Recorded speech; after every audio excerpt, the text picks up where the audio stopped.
Olá, eu sou Roberto Coelho, você está em Um Lugar e Suas Histórias. Hoje, dia 10 de fevereiro, e vamos conhecer um pouco de cidades do Brasil.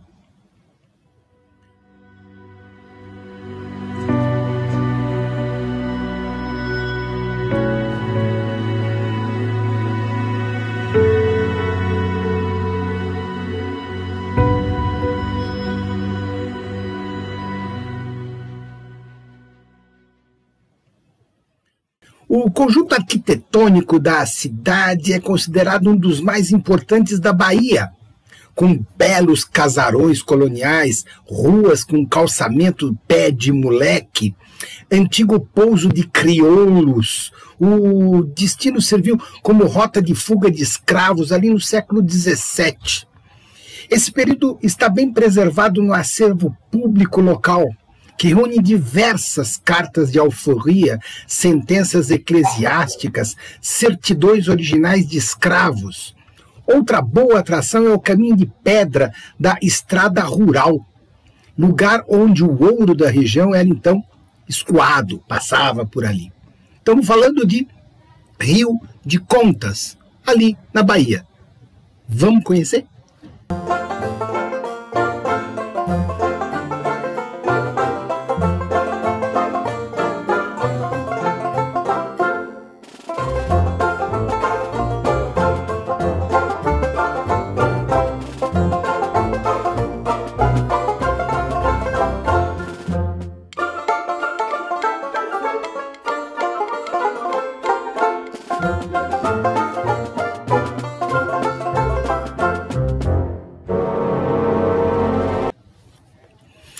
O povoado conhecido como Pouso dos Crioulos, então hoje Rio das Contas, foi fundado por escravos alforriados e fugidos, em algum momento ali pelo século XVII. Não se sabe quando, mas o povoado foi descoberto em 1681, numa expedição. Na última década do século XVII, o povoado do Pouso dos Crioulos se transformava então num ponto de pouso de viajantes vindos das Minas Gerais, vindo dos Goiás, e seguiam então para Salvador. Foi erguida naquele tempo uma capela então em louvor a Nossa Senhora Santana.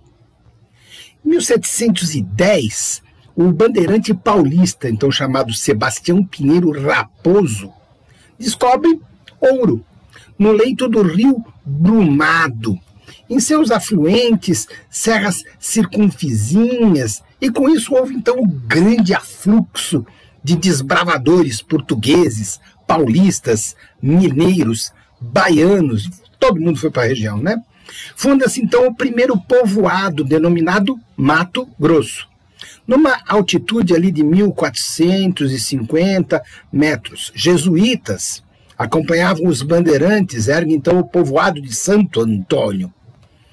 Em 1715, os jesuítas erguem então uma capela em louvor a Nossa Senhora do Livramento, alguma coisa perto de 10 a 12 quilômetros abaixo do Pouso dos Crioulos. Após a descoberta do ouro naquele lugar, se torna então, forma-se um povoado, Nossa Senhora do Livramento, atual então Livramento de Nossa Senhora. Na época, os exploradores partiam do Rio de Janeiro e iam para Rio de Contas, descobrem o ouro nos atuais municípios de Eurico Cardoso e Paramirim. Consequentemente, naquela região cria-se fazendas e alguns povoados. Por alvará, 1718, o povoado do Mato Grosso foi elevado, então, à categoria de freguesia. Então, Santo Antônio no Mato Grosso, numa resolução ali em 1723, vice-rei do Brasil, Dom Vasco Fernandes César Menezes, o conde de Sabugosa.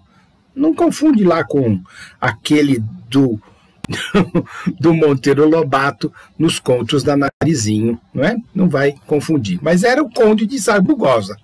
Criada então a Vila Nossa Senhora do Livramento de Minas Gerais, do Rio de Contas, sediada no Arraial de Nossa Senhora do Livramento. Em 1726, o Conselho Ultramarino determina que se estabeleça então a Casa de Fundição nas vilas Nossa Senhora do Livramento, nas Minas Gerais, do Rio de Contas. E aí, então, o quinto do ouro começa a trabalhar, então, o imposto, né? Um quinto, 20%. Em 1755, teve, então, que contribuir com 400 mil réis anuais na reconstrução, então, de Lisboa, arrasada, então, por aquele grande terremoto ali. É rica em ouro de aluvião. Aluvião é aquele ouro que você tem a bateia, né? Você tem lá uma peneira e você vai lá na água do rio e você vai peneirando e descobre o ouro. A vila, então, viveu a sua segunda metade do século XVIII, uma época de grande prosperidade econômica. Famílias mais ricas se importavam de Europa peças de uso pessoal, de decoração, celebração de abundância de pó de ouro lançado nos imperadores e rainhas durante as procissões da festa do Divino Espírito Santo. Também são da época os casarões de estilo colonial, hoje então tombados pelo IFAM, não é? O esgotamento do ouro, ali por volta de 1800, trouxe uma estagnação econômica, agravada então em 1840 com a descoberta dos diamantes ali. Eu até contei isso na semana passada, os diamantes em Mucugê. Muitas pessoas do Rio de Contas, então, mudaram para Mucugê. Mesmo com a queda da produção do ouro do Rio de Contas, continuou sendo uma escala obrigatória no caminho real, tinha que passar por ali. Então, durante o século XIX, todo o tráfego para o sudoeste, na bacia do Rio de São Francisco, era feito por esse caminho. Além disso, a casa de fundição, a Vila Técnica de Joalheria, estava ali, né? Então, essa ideia artesanal transformou de base econômica local, desenvolveu também, então, a agricultura, o café, a cana-de-açúcar, cereais, tubérculos. Em 1840, a Vila de Nossa Senhora do Livramento, então, do Rio de Contas, teve, então, o seu topônimo, o seu nome, significado, então, Minas de Rio de Contas. Em 1885, Vila de Minas de Rio de Contas, então, passava a ter essa denominação.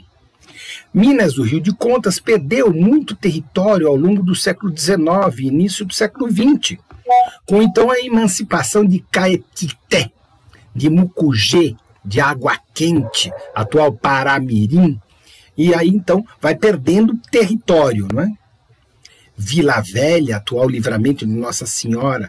Rio de Contas preserva ainda o traçado antigo, apresentado nas ruas amplas, igrejas barrocas, monumentos públicos, né, religiosos em pedra, e um casario em adobe.